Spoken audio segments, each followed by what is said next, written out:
तव कथामृतं तप्तजीवनं कविभिरीडितं कल्मषापहं श्रवणमंगलं श्रीमदाततं भुवि गृह्णन्ति ये भूरिदा जनाः।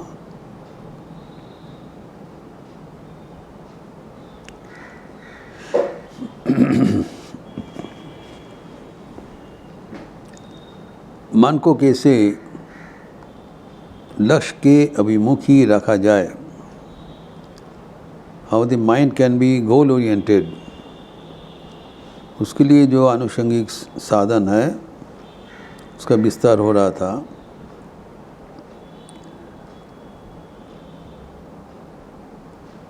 भगवद गीता के त्रयोदश अध्याय के 10वें श्लोक अनुसरण करते हुए हम लोग देखे हैं कि मयि चानन्य योगेन भुक्ति अव्यभिचारिणी विविक्तो देश सेवित्यम अरति जन संसदी।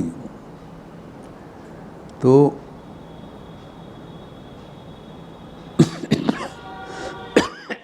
अनन्य योग का बात हो रहा है एवं अव्यभिचारिणी भक्ति।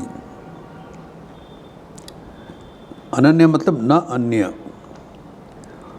तो हमारे जो लक्ष्य है वो एक मुखी होना जरूरी। अनेक लक्ष्य एक साथ सिद्ध करना मुश्किल है। One at a time. जीवन का एक ही लक्ष्य पकड़ लिया जिसको ध्रुव तारा कहलाता है। तुम्हारी कोरियाची जीवनेन्द्र ध्रुव तारा ये समुद्रे आर कबू हवनागो पतोहरा। पोल स्टार, जितने सितारे हैं अनगणित, तारामंडल में अनगणित है, लेकिन इसमें से एक पोल स्टार जो ध्रुव तारा जिसको कहलाता है वो अपना पोजीशन बदलता नहीं। वो बराबर उत्तर का दिशा बुलाते हैं और रात में दिखाई पड़ता है जब अंधेरा रहता है। दिन में सूर्य की रोशनी में दिखाई नहीं पड़ता है और रात में जब दिखाई पड़ता है हम देखते हैं उनके साथ। और दूसरा जो तारे का जो डिस्टेंस है वो पक्का डिस्टेंस है। तो ये खाली उत्तर दिशा में ही रहेगा जो वो तारा, और इसका पोजीशन अचंचल है, स्थिर है, कांस्टेंट। तो इसे ही भगवान को जो हमारा लक्ष्य है उसको जीवन का ध्रुव तारा बना लेना चाहिए। हिलेगा नहीं कभी। ये बताया अव्यभिचारिणी भक्ति, unflinching devotion, one pointed devotion, wavering नहीं, आज इधर काल उधर नहीं। तभी जो हमारे एकाग्रता मजबूत होता है। इधर उधर करने से एकाग्रता हिल जाता है, उससे कम नहीं बनेगा। ये इसको जो साधन है अत्यंत महत्वपूर्ण साधन। इसके लिए शरीर में चारों ओर हमें प्रोटेक्ट रखना चाहिए ताकि जो यहाँ पर मन सर्वदा सदैव ईश्वर केंद्रित रहे। इसको आगे बताया विविक्त देश से वित्तम और अतीत जन संसदी, और भी 2 डिसिप्लिन बताया 17 and 18। विविक्त देश से वित्तम मतलब जो एकांत वास, निर्जान वास, ये आध्यात्मिक जीवन में अत्यंत महत्वपूर्ण साधन है। जब भगवान श्री रामकृष्ण का मास्टर महाशय ने प्रश्न किया था during the beginning of his interaction Thakur के साथ, तब ठाकुर ने उनको कैसे करने से साधन होगा ये बताया। उसमें से था निर्जन वास, एकांत वास। तो उन्हें 4 साधन बताया था।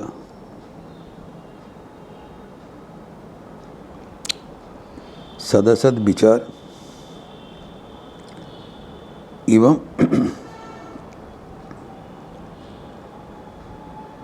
सद वस्तु ग्रहण एवं असद वस्तु का परित्याग,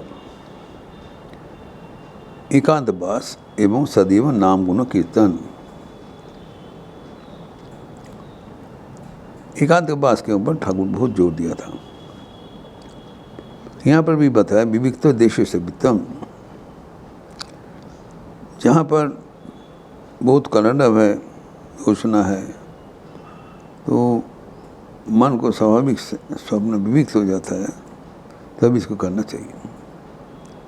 अर्थात मन एकांत में जाके प्रस्तुत रहे कि मन को आगे बढ़ाने के लिए जो सूचना मिलेगा उसका प्रतिफलन कर सके। और जो रियलाइज इन सॉलिट्यूड, ये हमारे आध्यात्मिक जीवन का अत्यंत महत्वपूर्ण साधन इसलिए है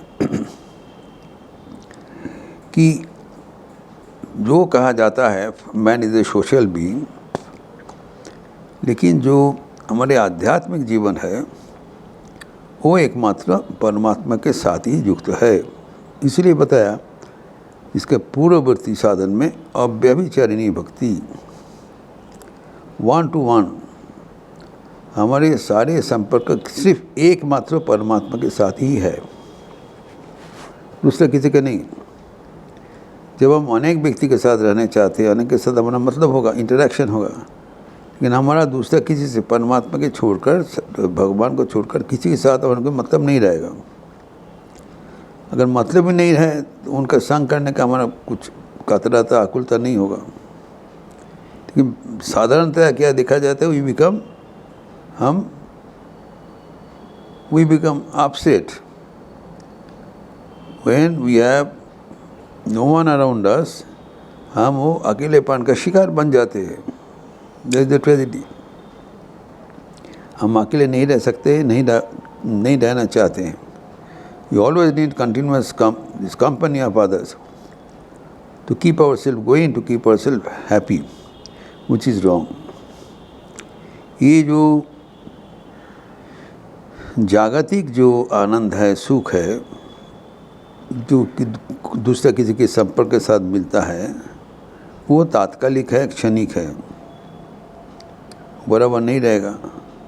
और जब वो नहीं रहेगा तब हमारे मन को बहुत ही हताशा का अवस्था में फैल के चले जाते हैं। तो क्या होगा, इसमें परिष्कार एक रूपरेखा हो जाना चाहिए।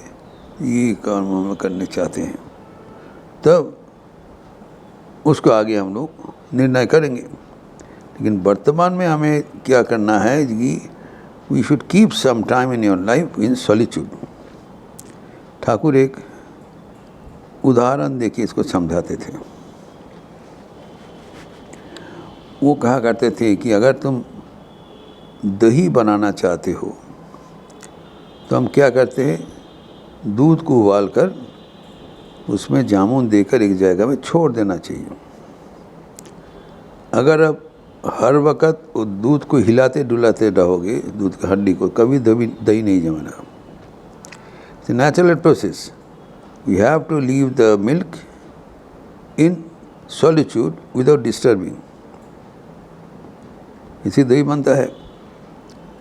तो लेकिन अगर वो दही को आप हर पल में उसका हिलाते डुलाते रहोगे तो ठीक नहीं रहेगा, हो रहेगा समझुआ नहीं। यहाँ पर ध्यान से देखना पड़ेगा, ये whatever you are responsible, उसको पूरा उठाना पड़ेगा। वो मन को, शरीर को शांत एवं निर्जन स्थान में रखने का। माँ शारदा की कथा है, जब निर्जन स्थान में तुम बैठोगे तब मन में एक रिव्यू आता है। मन में तब हम किया है, क्या गलती किया है, क्या सुधारना चाहिए, ये सब रिव्यू उस समय ही आता है। Unless we give the mind some time to review, to ponder what is it doing, तब तो कोई फीडबैक ही नहीं होगा। You work independently. तो ये जो है हमारा एक टीम वर्क है, जो टीम वर्क में हम लोग क्वालिटी का ये बनाया। तो ये टीम वर्क में आगे हमको जो सफल होने के लिए जो जो करणीय है करना पड़ेगा। उसमें से एक महत्वपूर्ण है एकांतवास, निर्जन वास, जहाँ पर हमें जो कुछ संपदा मिला है उसको हम जीवन में अपना सके। Give some time to get consolidated, to get recharge and renewed. इसके लिए सर्वदा विभिन्न कर्मों में फंसे रहने से नहीं होगा। कुछ समय छोड़ देना चाहिए जब आत्मा अपना शांत भाव पूर्ण करते हुए वो सदैव आनंद में परिपूर्ण रहे। जो बाकी जो प्रयोजन है वो हमें मिट करना चाहिए, लेकिन उसमें जो एकांतवास है वो सबसे महत्वपूर्ण है। We must remember we came alone and we have to go alone. ये जो धर्म जीवन और आध्यात्मिक जीवन है, ये जीवात्मा के साथ सिर्फ परमात्मा के मिलन, सबके साथ एक साथ नहीं। जो एक साथ जो रहेगा वो हमें भगवान के ओर पहुंचा देंगे। भगवान के साथ ले नहीं सकते हैं, भगवान के साथ हमें अकेला ही जाना पड़ेगा। This has to be driven in our mind. ये हमें जो यात्रा है अकेला चलो रे, पर लेकिन समाज में रहते हुए हमारा आदत बन गया कि हम अकेले चलने में असमर्थ है। किसी को सहारा बिना हम चल नहीं पाते हैं। व्हाटएवर वी दे, तो हमारा कहना है कि वो लोग जो एकांतवास का जो ज़रूरत है वो सबके लिए है, सबके लिए है। और दूसरे जो फैसिलिटीज़ है ओके, तो ये जो एकांत भाव से रहने से क्या होगा, मन में जो प्राप्ति हुआ है वो सेटल करने का अवकाश मिलेगा। तो जब मन शांत होगा तभी मन में जो चिंतन है वो गेट सेटल। श्रीमान शरद देवी कहते हैं, जब एकांत में बैठ के तुम जब तब करोगे तब मन में नाना विगत कर्म का चिंतन उठेगा और वो विश्लेषण करते हुए उसको एक एक करके निरसन करने से बंध साफ हो जाएगा।